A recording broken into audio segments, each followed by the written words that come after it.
ময়মনসিংহ নগরীর নতুন বাজার থেকে রেলওয়ে স্টেশন মোড় পর্যন্ত সড়ক থেকে হকার ও অবৈধ দোকানপাট উচ্ছেদে অভিযান চলছে। এই মুহূর্তে সেখানে আছেন সহকর্মী ওবায়দুল হক। সরাসরি যাচ্ছি তার কাছে। ময়মনসিংহ নগরীর ব্যস্ততম এলাকাগুলোর মধ্যে গাঙ্গিনার পাড়, স্টেশন মোড় এবং নতুন বাজার এইসব এলাকাগুলো অন্যতম।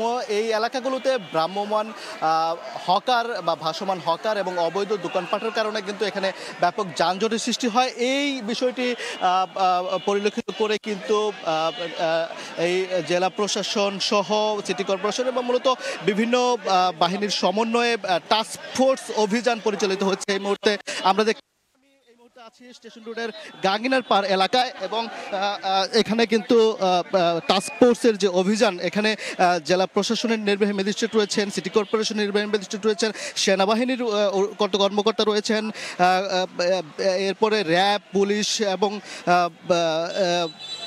আনসার সকলের সমন্বয়ে কিন্তু এই অভিযান পরিচালিত হচ্ছে। এবং আমরা শুরুতেই দেখেছি স্টেশন মোড় এলাকায় এখানে একটি নিউ হকার্স মার্কেট ছিল, সেটি আধা ঘন্টা সময় দেওয়া হয়েছে সেই দোকানপাটে সবাইকে সরে যাওয়ার জন্য। এবং সেখানে আমরা দেখেছি যে দোকান যারা পরিচালনা করতেন সবাই সরে যাচ্ছেন এবং সরে যাওয়ার পর সেখানে সেটি ঘুরিয়ে দেওয়া হবে। এবং এই যে গাঙ্গিনার পাড় এলাকা রয়েছে এবং রাস্তার ধারে যারা ভাসমান হকার রয়েছে, যারা চলাচলে বিঘ্ন ঘটাতো, তাদেরকে কিন্তু মাইকিং করে জানানো হয়েছে যে এই সড়কে কোনো ধরনের ভাসমান হকার থাকতে পারবে না।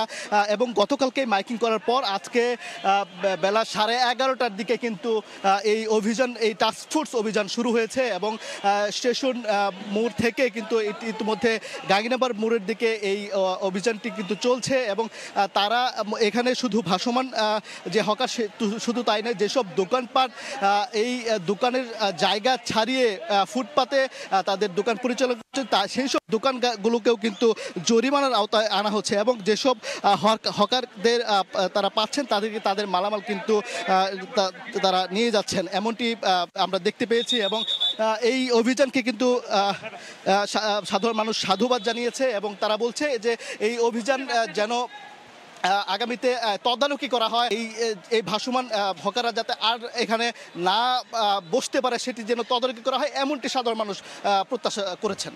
তো এই ছিল গাঙ্গিনার পাড় থেকে আমার কাছে এই উচ্ছেদ অভিযানের সবশেষ খবর। ময়মনসিংহ থেকে যুক্ত হয়ে অভিযানের খবর জানাচ্ছিলেন সহকর্মী ওবায়দুল হক।